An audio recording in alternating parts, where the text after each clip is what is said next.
Hey, it's Pat here.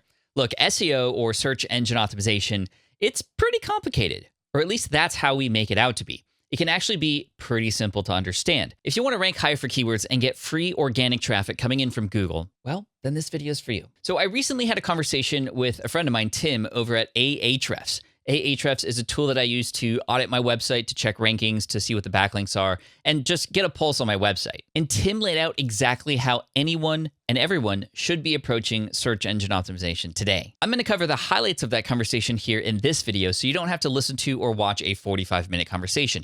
All the juicy stuff is right here. So if you were to boil down how to succeed in SEO to a simple advice, that would be like, be the best source of information, be the most credible source of information, and you'll be good. That's it. That's really all what it comes down to from a high level. Create the best content to serve an audience and become the most credible resource about a topic. So how do we do that? Well, we'll get to that, but Tim also said something really interesting about Google itself and it not necessarily being the dominant search engine anymore, depending on what people are looking for.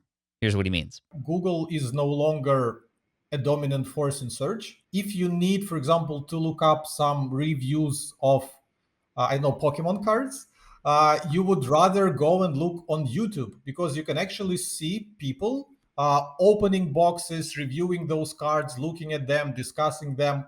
But when you search for those things for reviews of different products on Google, you don't really know if the people who wrote those articles ever touched those products themselves, or they just went to Amazon, looked up a few reviews from people on Amazon, and quickly wrote their article.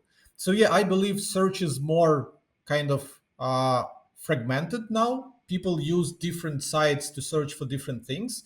I think YouTube is very important for both for businesses and for people who do this as a hobby, for people who are bloggers. For shopping, Amazon is, of course, I find myself starting my shopping related, e-commerce related searches on Amazon first, and then I would try to search for local sites and such. What this really comes down to is user or searcher intent. What is a person looking for and what are they hoping to get when they search for something? Here's Tim with a specific example of probably the lowest hanging fruit that you could have as a website owner in regards to search engine rankings. The lowest hanging fruit for any website owner is to simply be conscious, be aware if the pages, or rather the topics of the pages that they have on their website, are something that people are actively searching for. In other words, doing keyword research. For example, if you have, a pool cleaning company, and you have a bunch of different services that you do in terms of pool cleaning, fixing the pumps and blah, blah, blah. I'm not really familiar with pool cleaning to be very specific with this. But the thing is, people would create a page, call it Our Services, and just list all the services there in one bulleted list and call it a day. So what should people look for if they're looking for pool cleaning services? Like if the title of your page is Our Services, what you should be doing instead, you should create a dedicated page with the name of each service that you're doing. So if someone would search for how do I fix my pump or something is stuck in my pool pump or whatever, or like how to clean the water or the water in the pool got murky, you have a page about it. You have a dedicated page so people can land on it. First of all, Google can understand that you have an answer to this question that someone is asking in Google, and they can refer people to your page. So the lowest hanging fruit is to simply be conscious of what kind of content you have on your website, and is it something that people would be searching for in Google, and is your page properly answering that query? And it should be kind of one page per one topic. Don't try to squeeze everything onto one page and hope that one page would rank for everything. Now, if you're looking for a tool to use for keyword research, again, I do recommend Ahrefs. It's amazing. You could also use Google's keyword planner tool. And one of my favorite tools is actually a tool called answerthepublic.com. This is actually a website where you can type in a seed keyword and it gives you questions that people are asking all over the internet. And those are questions that you could answer, and hopefully the best way to serve that audience of yours. Now, remember what I said earlier about user intent or searcher intent? That is so important here, especially when it comes to, well, what should end up on that page of yours? Here's Tim talking about searcher intent as well as backlinks and how they play a role. Search intent or searcher intent Different people call it differently. Basically, what it refers to is what do people expect to get when they search for this particular keyword. So affiliate marketing, what do people expect? Do they even expect a long form article? Maybe if you had a gated course where they leave their email and they get like a full course on affiliate marketing to their email, is what what more of these searchers expect, what would satisfy their search. So a quick story of our own website. We had a landing page for covering one of our functionalities, which is backlink checker. Ahrefs has a backlink checker as one of our tools. Thank you. And we had a kind of regular feature page. We were explaining, so we have this tool, it does this and that. Here are some screenshots, here are some statistics, blah, blah, blah. And we were ranking number 8 for backlink checker. And despite all the optimizations, we were optimizing speed, we were optimizing the images on our website, we were optimizing the text on our website. Nothing was we were even building more backlinks to this page.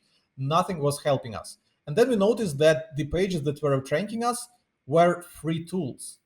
So the searcher intent, when they were looking for backlink checker, seemed to be that they wanted a free tool which would work for them right away. They didn't want to learn that there's some software that has backlink checker functionality, but you have to pay for it to use it. No, they would rather click on something that says free backlink checker, use it now, use it today. So what we did, we made almost no changes to our landing page. We just added an input form, like enter your website and like see my backlinks. Almost immediately in the course of the week, this page shot up to number 1. And I think right now it's one of our most popular pages in terms of search traffic. It's generating tons of visitors to our website. It is ranking number 1 since the time we made this change, and no one is able to outrank us because Ahrefs is also the authority on backlinks. But even though we were authority on backlinks, without nailing the search intent, without giving people what they want, we couldn't rank. So this is the first thing. It's not necessarily a question of should I make my page longer? Should I make my page shorter? Should I answer all those questions on the same page? Or should I create some kind of hub where people would land on kind of an introductory page? Like this is an introductory course to affiliate marketing. Click on chapter 1 and then you send them to subsequent pages. Or if this is like a video course that is gated, where they have to leave their email and get it. Or if this is a course where like all the videos are already published on the same page. You have to like the only way to know is to experiment with it, to publish a page and see if people like it, if people enjoy it. And another important thing is, of course, getting backlinks, because someone is already ranking for affiliate marketing. And they might not necessarily be nailing the search intent. So people might not necessarily like what they're seeing on that page for affiliate marketing, but they have acquired so many backlinks historically that Google thinks that this is the best possible page. So if you are a brand new blogger, I would say that it would be nearly impossible for you to rank for this kind of keyword. But for you, because you have an audience, you have lots of people, bloggers, marketers, podcasters following you. And if you create a really amazing resource and you promote it within your audience, people will start referencing it and people will start referencing your page. And you need to answer the question, why?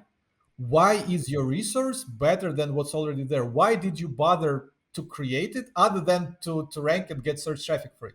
What kind of additional value your research adds to the world? Like, be honest with you. Can you create something better than the top 3 search results? Can you like give people better tips? Can you teach them something they cannot see from those top pages? And if you can provide something on top of it, and then you have an audience that would help amplify this, that would link to it, that would talk about it, that would retweet it, Google will notice it. Next, how do we become the most credible resource about something, right? It's one thing to have the best material, but how do we gain credibility, not just in the eyes of Google, but in the eyes of humans? And if we do it for the eyes of humans, then we also become that for Google. Well, anyway, here's Tim. In terms of being a credible source, there's a lot of discussion in the SEO world about this being a true factor or not. Like, people are debating how would Google know if you, for example, if you are a real dentist or not, to be talking about some dental surgeries and stuff, or if you just made a fake personality, wrote it in the author bio that you're like have a PhD or like have some awards or something, and Google will kind of read that and think that you're a real person. But essentially, it boils down to having links to your website, because if you are an authority in your space, other people in your space should know you and they should reference your work in some way. So for example, let's go back to that pool cleaning website. If you do a good job, if you're an authority, and if you create content on your website, when people in your local community on the local forum would be discussing their problems with the pools, someone would put a link to your website because they used your services, they enjoyed it, you helped them with their issue, and they would reference you.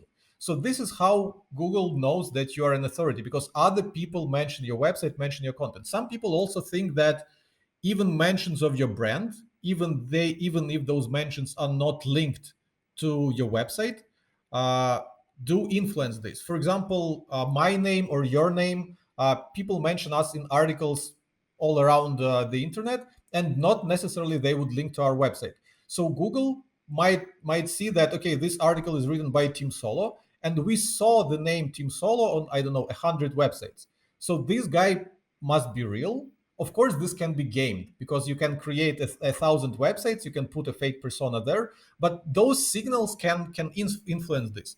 Another thing is that uh, Google seems to be very conscious of user behavior factors, and they are using human raters to rate their search results.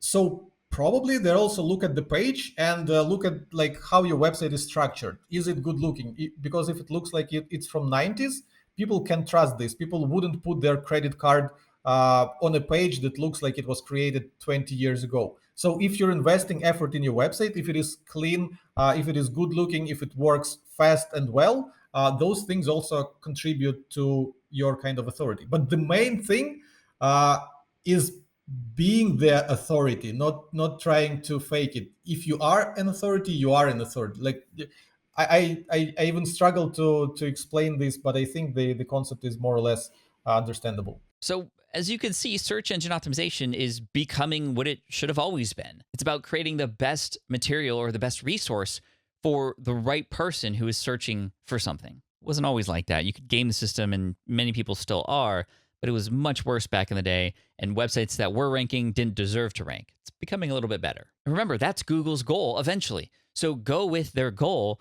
create the best material, and become the most credible resource like we talked about. Now, if you want to see your backlinks, you also want to see what keywords you're ranking for, where it can be improved, and also just in general, what you can improve on your website for search engine optimization.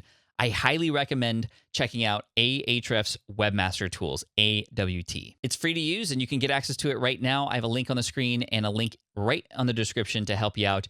And you can pop in your website there and just get a pulse on everything that's going on and see what the best opportunities there are for you to rank higher, to get more traffic and all that good stuff. So hope you enjoy this video. Make sure you subscribe because we got a lot more SEO stuff coming your way, plus other things to help you grow as a creator. And I'll see you in the next one. Peace.